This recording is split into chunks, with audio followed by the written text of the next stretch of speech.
आदरणीय प्रधानमंत्री जी, आपको नमस्कार, सादर प्रणाम। आज मैं बेहद व्यथित हूँ और मैं सीधे आपसे बात करना चाहता हूँ। अगर मुझसे कोई हिमाकत हो जाए, कोई भूल हो जाए तो मुझे माफ़ कर दीजिएगा। दिल्ली में अगले हफ्ते से घर घर राशन पहुँचाने का काम शुरू होने वाला था। मतलब अब एक गरीब आदमी को राशन की दुकान पे धक्के नहीं खाने पड़ते, बल्कि सरकार बढ़िया तरीके से अच्छे राशन पैक करके उसके घर भिजवाती। सारी तैयारी हो चुकी थी, टेंडर हो चुके थे, सारी तैयारी हो चुकी थी। बस अगले हफ्ते से ये शुरू होने वाला था। ये क्रांतिकारी कदम होने वाला था और अचानक आपने 2 दिन पहले इसको रोक दिया। क्यों सर? आपने ऐसा क्यों किया? पिछले 75 साल से इस देश की गरीब जनता राशन माफिया का शिकार होती आई है। पिछले 75 सालों से हर महीने फाइलों में जनता के नाम का राशन जारी होता है, पर उनको मिलता नहीं है। अधिकांश राशन चोरी हो जाता है। ये राशन माफिया बहुत ताकतवर है सर, बहुत ताकतवर। आज से 17 साल पहले मैंने इस माफिया के खिलाफ आवाज उठाई थी, इस माफिया को ललकारने की हिम्मत की थी। तब मैं दिल्ली की झुग्गियों में, एक एनजीओ में काम किया करता था। उन झुग्गियों में गरीबों को उनका राशन नहीं मिलता था, उनका राशन चोरी हो जाता था। तब हमने हिम्मत की गरीब लोगों को उनका राशन दिलवाने की। नतीजन हम पर 7 बार खतरनाक हमले हुए और एक बार तो इन लोगों ने हमारी एक बहन का गला काट दिया, लेकिन भगवान के दया से वो बच गई उस वक्त। तब मैंने कसम खाई थी कि इस व्यवस्था को अपने जीवन में कभी ना कभी जरूर ठीक करूंगा। तब तो दूर दूर तक सपने में भी नहीं सोचा था कि एक दिन दिल्ली का सीएम बन जाऊंगा।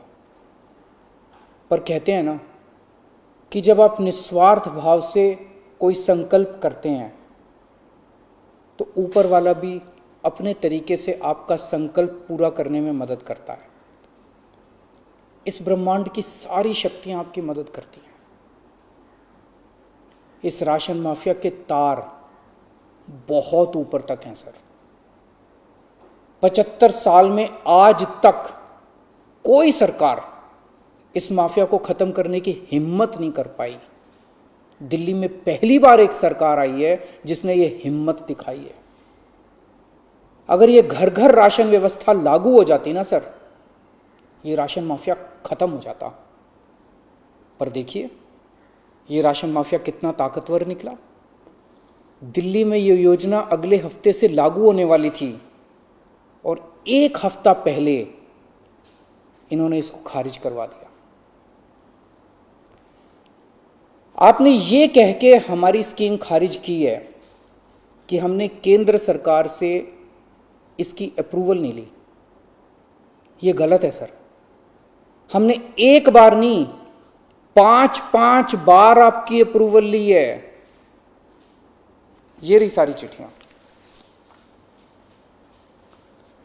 केंद्र सरकार को हमने इतने सारे खत लिख के बताया कि हम ये योजना दिल्ली में लागू करने जा रहे हैं। कानूनन हमें दिल्ली में ये स्कीम लागू करने के लिए केंद्र सरकार की कोई अप्रूवल लेने की जरूरत नहीं है।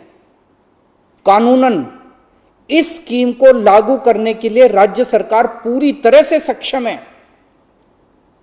लेकिन हम केंद्र सरकार के साथ किसी तरह का कोई विवाद नहीं चाहते थे, इसलिए हमने एक बार नहीं 5 बार आपका अप्रूवल लिया है सर।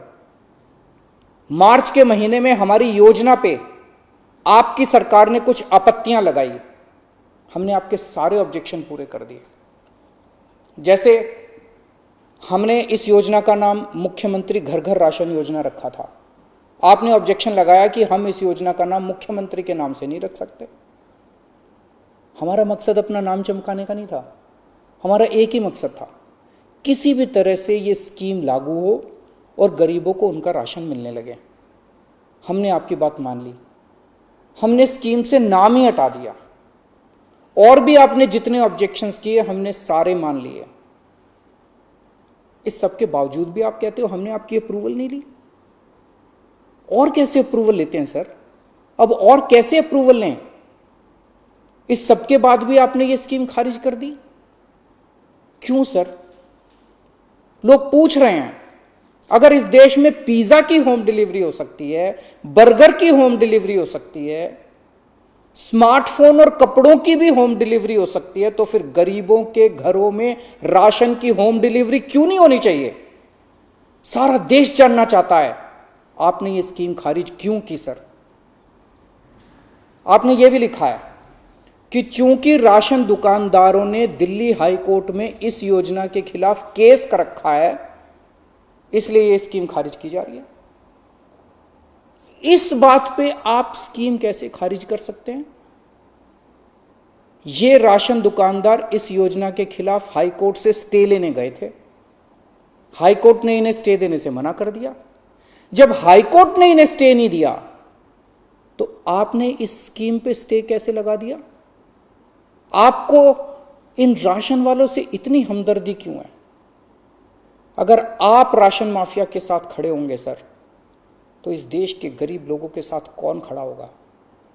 दिल्ली के उन 70 लाख गरीब लोगों का क्या होगा जिनका हर महीने ये राशन माफिया राशन चोरी कर लेता है?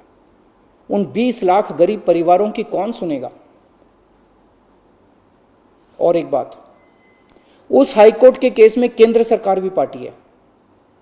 कोर्ट में केंद्र सरकार ने अपना जवाब दाखिल किया है। क्या कहा है कोर्ट में केंद्र सरकार ने? केंद्र सरकार ने कोर्ट में हमारी इस योजना के खिलाफ एक भी आपत्ति नहीं की है। जब कोर्ट में आपको हमारी योजना के खिलाफ कोई आपत्ति नहीं है, तो फिर कोर्ट के बाहर अब इस योजना को खारिज क्यों किया जा रहा है? ये कोरोना का बहुत कठिन समय है। मैं कई ऐसे लोगों को जानता हूं जो कोरोना होने के डर से राशन लेने नहीं जाते।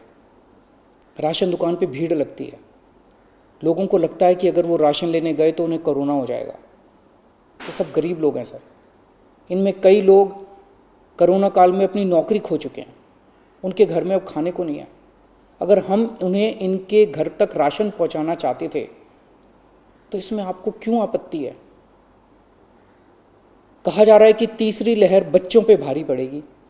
अगर उनके माता पिता को राशन दुकान पे भीड़ की वजह से कोरोना हो गया, तो उनके बच्चे भी तो फिर कोरोना ग्रसित हो जाएंगे। मुझे तो लगता है सर कि कोरोना काल में केवल दिल्ली ही नहीं बल्कि पूरे देश में घर घर राशन योजना तक या घर घर तक राशन पहुंचाने की इस योजना को लागू कर देना चाहिए। ये दुकानें सुपर स्प्रेडर हैं। राशन की दुकानों पे लगने वाली भीड़ से बचा जा सकेगा। कितने ऐसे बुजुर्ग हैं सर जो राशन की दुकान से राशन लेने नहीं जा सकते? कितनी ऐसी गर्भवती महिलाएं हैं जो राशन की दुकान से राशन नहीं ला सकती? अगर हम उनके घर राशन पहुंचाना चाहते हैं तो इसमें क्या समस्या है? केंद्र सरकार के कुछ ऑफिसर कह रहे हैं कि इस स्कीम के खारिज होने का असली कारण यह है क्योंकि केंद्र सरकार का राशन है। ये योजना लागू करके दिल्ली सरकार को इसका श्रेय क्यों मिलना चाहिए? सर यकीन मानिए, ये काम मैं रत्ती भर भी क्रेडिट के लिए नहीं कर रहा। मेरा सिर्फ एक ही मकसद है, किसी भी तरह गरीबों को उनका पूरा राशन मिले।